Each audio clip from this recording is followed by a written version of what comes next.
Alright, what's up everybody, it's Kami. Welcome to, I believe, day 10 of Kamimas. I really gotta sit down and actually count these days before I go to record these videos. This is day 10, yes, okay. So day 9 was yesterday, and we had the least favorite Sen video. Before that, I did my top 5 favorite games. I've talked about things I don't like. I've talked about favorite JoJo's, talked about a favorite part, I've talked about favorite Jo Bros and stuff like that, and I've had a lot of fun so far. Tomorrow is the last Diamond Is Unbreakable episode, and it's also my nephew's birthday, so I'm actually going to be out when the episode comes out. So the episode review is going to still come on Friday. It's just going to come out a little later because I'm not going to be home. So I do apologize for that now. I'm giving you guys the heads up right now. It'll be up a little later. But anyways, today I wanted to kind of just give, I guess, like, you know, quote unquote recap of Diamond Is Unbreakable, and just really just talk about my thoughts about how they've done the anime up till now, because it ends tomorrow. So I thought, you know what, I'll sit down and I'll talk about, you know, how I really feel about the anime and what I liked and what I didn't like.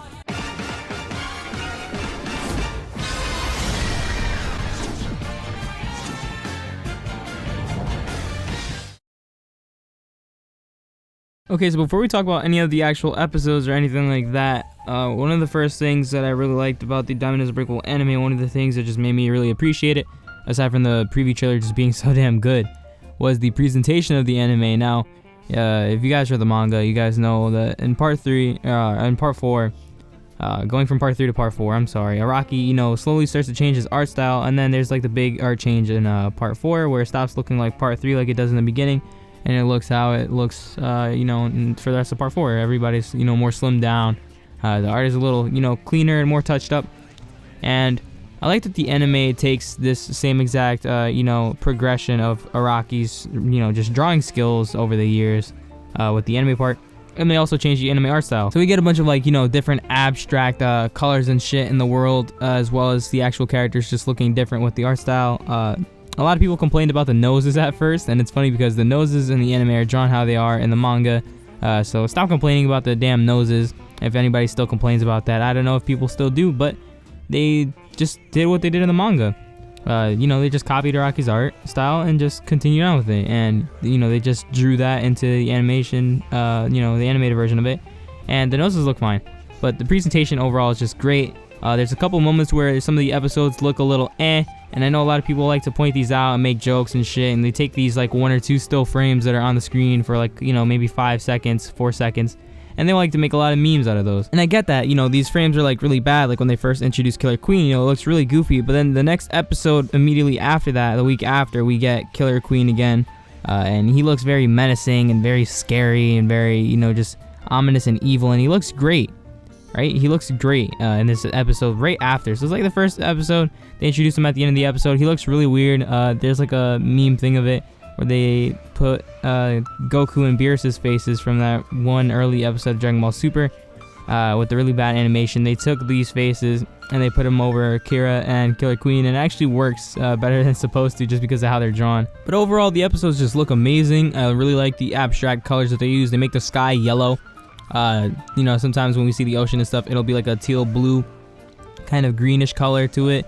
The Morio, you know, roads and stuff are kind of purplish, like a light purple sometimes. The trees are like a dark purple. All like the buildings and stuff kind of have just these different colors to them, and everything just looks really abstract. And now, I guess a complaint about this, you know, abstract difference, I guess, is that things do look kind of weird at times, especially when they go to color swap, which they don't do often in part 4's anime. They still do it. And that's one of the things I really liked about, you know, the older parts, just when it came to the animation, when they switched up the color schemes like they do all the time in part 1, they do it in part 2, and they do it in part 3, and it looks amazing. Just the way that they, you know, make these changes and things, sometimes it looks weird, and things, you know, feel kind of out of place, I guess, and it's like when they should have like a color change, or you'd expect one, they don't. And understand, you know, again, it's one of those things where they're making the art different and they're going with a different direction with it, but it just kind of makes it feel like the anime loses that old JoJo charm that we got from parts 1 through 3. Not to say that the anime adaptation is bad at all, just because of this, alright? Because somebody's going to take what I say and they're going to misinterpret it like they do with every single video I upload. But that's not what I'm talking about, alright? I'm just saying, you know, sometimes it does lose its little bit of charm, but it's not anything that's too big of a deal, and it's not something, you know, you got to be nitpicky about. But anyways, the sequencing of a couple episodes actually changed 2 events in the anime, which make things different. So in the anime, we see Shigechi not die right away. Instead, we get Yukako Yamagishi Falls in Love, which is the episode with her getting her face changed by Aya, and we're introduced to the beauty salon, and all that stuff happens. In the manga, that doesn't happen until after, so there's this big difference between that, making Koichi just last like, or not Koichi, I'm sorry, Shigechi last about 2 more weeks of, episodes, so just 2 more episodes, instead of just dying off in the manga like he does immediately after he's introduced. So that's, I guess, one of the biggest differences probably out of the anime, and a couple people, complained about it and stuff, but I kind of like that they handle it like this, because it's just them reordering things in a way so that, for anime purposes, they don't introduce the character in one episode and have him die in the very next, which I'm pretty sure that happens in other anime. I'm pretty sure it has. I can't think of anything that comes to mind, but again, it's probably happened, but it's kind of cool that they give Shigechi a little more longevity just by not killing him off right away like he does in the manga. I guess that's cool. And speaking of, things being in a different order, I really like how they handled the Superfly, Enigma Boy, and Cheap Trick arc, where they made the episodes into 4 parts. They made this entire arc, happen over the span of 4 episodes, since things happened within the same day and different time periods of that same day. So things happen in the morning with, what was I gonna say? Things happen in the morning, I'm sorry, with Superfly, and then things transition into Enigma, and then things transition into Cheap Trick by the end of the day. And, Koichi's freed from Enigma. Koichi is, helping out Rohan. Koichi helps out Rohan. They get rid of Cheap Trick, and then they continue to investigate Kira, and, they investigate Hayato, and things like that happen. And I just like the sequencing of these episodes. Like, when these episodes were coming out, I was fascinated by them. I kept, telling you guys in the anime episode reviews how much I just loved how they did these episodes, and it was great. I really do love how they handled these things, so shout out to David Pro for doing that. They really do a good job with the JoJo anime. Now, speaking about sequencing, since I've kind of been doing this with saying things I like and saying things I don't like after, I kind of don't like, sometimes, and I understand, of course, it's for time constraints, money constraints, etc., etc. Sometimes they will cut out a scene or 2 here and there, or there's, the change in localizing like a line, not like saying not localizing the line, but you guys get what I'm trying to say, right? Like, they change a line from the manga. So like a good example would be when Jotaro's fighting Kira, and he says the watch line, and that line is translated differently for the anime subtitles compared to the manga, where it's translated differently. Again, it's just like, a personal preference thing on my end, where they just change this, and I guess to some extent, it can change the outlook on things or how things are supposed to be meant, or, seen and stuff, but luckily, it's just a small line change like this, so it doesn't change anything big or, important to the plot. It's kind of like, and some of you guys aren't going to get this reference or comparison, but it's kind of like how in the Dragon Ball Z dub, they say that Kid Buu is the strongest form of Buu, but what they mean to say is he's the purest form of, pure evil of Buu. And he's not necessarily meant to be the strongest, he's just the most, crazy and all over the place and wild, which I guess can make him, he's still strong, but he's just more all over the place instead of just being, powerful, where we say, Super Buu with Ultimate Gohan, or whatever, Super Buu with Gohan absorbed, Buuhan is the strongest. That's just a comparison, If it was something like that in JoJo, where they just change a line drastically and they were to say, something else, then that would be weird. Like, let's say if, I think actually Kira does say this. He says that he, like, erases time in the subtitles with Bites of Dust. That's not what he's doing. He's rewinding time. He's going back in time. He's going back an hour. So if they were to say, he's erasing time, it's going to, throw people off maybe that are just anime-only viewers, or, people are just going to get confused with the line, or they might misinterpret his powers and things like that. So just, these little changes like that can affect things, and depending on some changes, it can be a big outcome or a small outcome. This is just one of my personal things where I wish they didn't change these things. And that also kind of comes down into play when we talk about censorship and them changing, cuss words and things like that, or just changing, just things that are said in general between characters. Like Echoes curses a lot in the manga, and then in the anime, Echoes doesn't do it as much. We still get the, let's kill the whole bitch, and, things like that, and the shit, and all the other stuff, but manga, he's a little more, I guess, cruel and crude, or whatever word you guys want to say for it. He's a little more raunchy. There we go. And he says, more curse words and stuff like that.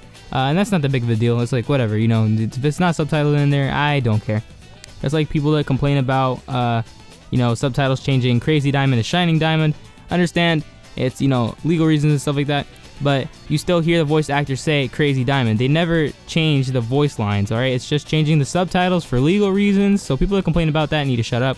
Honestly, because you guys are getting, you know, things wrong, and you guys are not looking at what it really is, and you're confusing things, right? You're confusing things. You're getting yourself confused, and you're just making things harder for yourself. But yeah, other than that, I've just been really satisfied with how they've handled the anime. Everything else is just, you know, really well done. Like I said, I like that they resequence a couple things to make things kind of stretch out. Then again, it also leads sometimes to there being moments where things drag out in an episode longer than they're supposed to. Like episode 37, the first part of the Crazy Diamond Is Unbreakable fight, where we see Josuke and Kira fight. The pacing in that episode, and I understand this would be more dramatic, you know, Okuyasu's like quote unquote dead, right? You know, they think he's dead, he's all like blown up and injured. And they do this so that they can make it, you know, last a little longer. I understand. But it just felt like it dragged on a little too long, and that's really just like, you know, one of my bigger problems with the anime is sometimes there's moments where it feels like it drags on too long, but for the most part, they do a really good job with the pacing. I can't complain. It's not like we're watching One Piece and they say like maybe 5 minutes of new material or 2 minutes of new material, and then like 8 minutes of the episode is like recap, and then everything else is just them just not doing shit. And that's the, like, you know, the shit end of One Piece anime, and the bad thing about it. But hey, we read over here. But, you know, I just wish that the JoJo anime sometimes would, I guess, you know, change the pace a bit. Now, people complain about this also for, like, you know, part 3 and stuff, and I can understand why people complain about the pacing, but I think it's fine for them to make, you know, a lot of the fights span over 2 parts, since it's a villain of the week, you know, type of series, type of part. We'll have a villain of the week, we'll have, the, you know, the powers explained in one episode, and then in the next episode, we'll actually have our big fight and, you know, our conclusion to that fight. And then in the next episode after that, they go on to the next person, and they explain their powers there, and then we have the conclusion of the fight in the episode after, so it works. And Diamond Is Unbreakable kind of has a similar, you know, stand user of the week type of feel to it for the most part, but some of the episodes do span out a bit longer. They're either 1 episode or 2 parts long, or like the Superfly, Enigma, and Cheap Trick arc, 4 episodes long, which is the longest we've had any, you know, JoJo arc span over. The longest before that was I believe Dio's World, which is, you know, the end of part 3, and that was about 3 episodes, I want to say, maybe 3, 2 or 3, something like that. Yeah, 3 episodes, about 3 episodes. So we have this one as 4 now, so that's a little different. But like I said, overall, part 4's anime is great. All right, don't sit here and think, oh, because I complained about a couple things here and there, that I don't think it's good or anything like that. No, shut up. No, don't misinterpret what I say. I can't stress that enough. You know, Diamond Is Unbreakable anime is really well done. It's really good for what it is and what it does, and I do appreciate, you know, David Pro for putting in work. Of course, there's moments where, you know, it's a little slower, or it's, you know, not as good as we want it to be, but everything can't be perfect, especially when it comes to, you know, animation and things like that. People do have time restraints, and people do have budgets. That's why you wait for the Blu-ray versions, so all those little, you know, animation mess-ups and things like that you complained about can, you know, be over with, and you can actually see everything, you know, be real good, and everything will look smooth and amazing. And that's just, you know, what happens when you switch from TV airing to Blu-ray. So other than those, you know, small little nitpicks here and there, I can't really say much else about the Diamond Is Unbreakable anime. They do a good job of presenting it. The music is really good. The animation is nice. It makes you really appreciate all of the characters and all the characters' actions. I can't wait to see the finale tomorrow. It's gonna be amazing, guys. I hope you guys are just as excited as I am. I'm really pumped up for this shit. It's going to be great. Anyways, if you guys are new to the channel and you're finding me for the first time through this video, my name is Kami. I upload JoJo content, and, you know, I'm going to be branching out into a couple other things later down the road. We're almost at 2,000 subscribers. Thank you guys for the amazing support. You know, since October, everybody that's been around since then, anybody else that's new and that's liking the videos and that's subscribing and all that stuff and commenting, I really do appreciate you guys a lot. It means a lot to me. It's crazy to me that we've grown so much in such a short amount of time, and I really do appreciate every single one of you, all right? I can't stress it enough. But like I always say, you know, if you're new, subscribe. Leave a like if you enjoy the video, because if you guys don't like these kind of videos, then, you know, I won't do them. So if you guys do enjoy these types of videos, then leave a like and let me know in the comments down below. Let me know also in the comments down below what you guys think about the Diamond Is Unbreakable anime, some of your favorite, you know, moments and scenes from the anime and things like that. So with that being said, I'll catch you guys next time.